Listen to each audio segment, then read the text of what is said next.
भारत साधिके शरण्ये त्र्यंबके गौरी नारायणी नमस्तुते।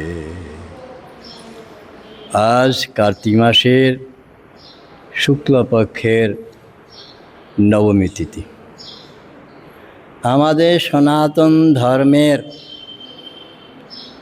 कृष्टि संस्कृति धारक बाहक प्रचारक ছিলেন আমাদের পূর্বপুরুষেরা, ভারতের মুনি ঋষিরা।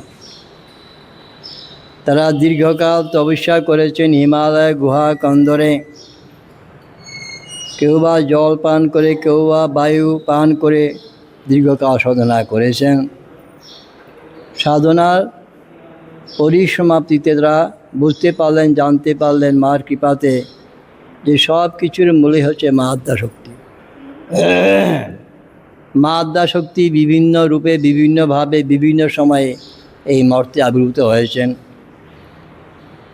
তিনি কখনো মহাকালী রূপে এসছেন, তিনি কখনো মহালক্ষ্মী রূপে এসছেন, তিনি কখনো মহাসরস্বতী রূপে এসছেন, তিনি মা ভগবতী দুর্গা রূপে এসছেন। এইভাবে মায়ের অনন্ত রূপ, অনন্ত শক্তি, অনন্ত ঐশ্বর্য মাধুর্য আছে।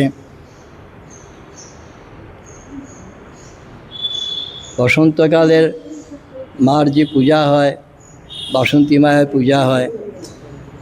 আর ভগবান রামচন্দ্র সেই আদ্যাশক্তি মা ভগবতী দুর্গাকে পূজা করে তার শক্তি আশীর্বাদ প্রাপ্ত হয়ে রাবণকে বধ করেছিলেন।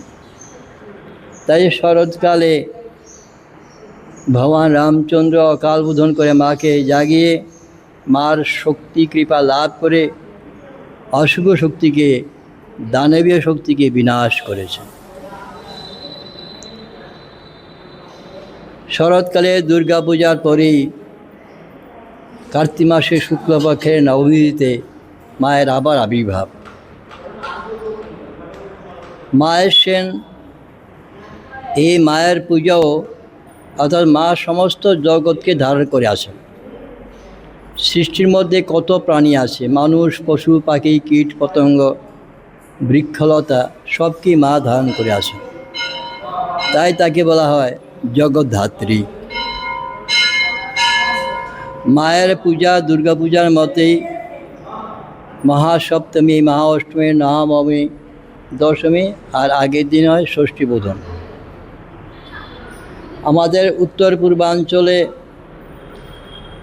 বিশেষ করে একজন বড় সাধক ছিলেন দয়ানন্দ স্বামী।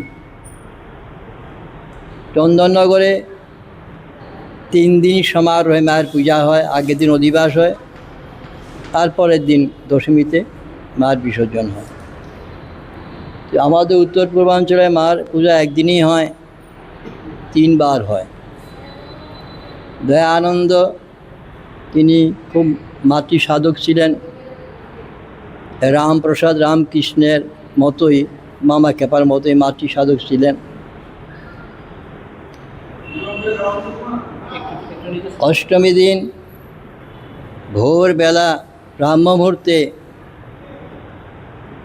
মা স্বপ্নে দয়ানন্দকে বললেন, এই তুই আমার পূজা করলি না কেন? বলছি, মা তুমি কি আমাকে বলো নাই কী করে তোমার পূজা করবো? তুমিও মাতৃ সাধক, আদ্যাশক্তি মায়ের সাধক তিনিও। তো বলছে তো 3 দিন পূজা হয়, ঠিক আছে আজকে অষ্টমী, ঠিক আছে তুই আজকে অধিবাস করে নে, আর কালকে নবমী দিন তুই পরপর 3 বার পূজা করে নিবি, তাতে তোর সিদ্ধি পরিপূর্ণ হবে। দয়ানন্দে তিনি খুব আনন্দ শান্তি পেলেন মাতৃবাণী শুনে। মা বলে দিলেন যে দেখ পূজা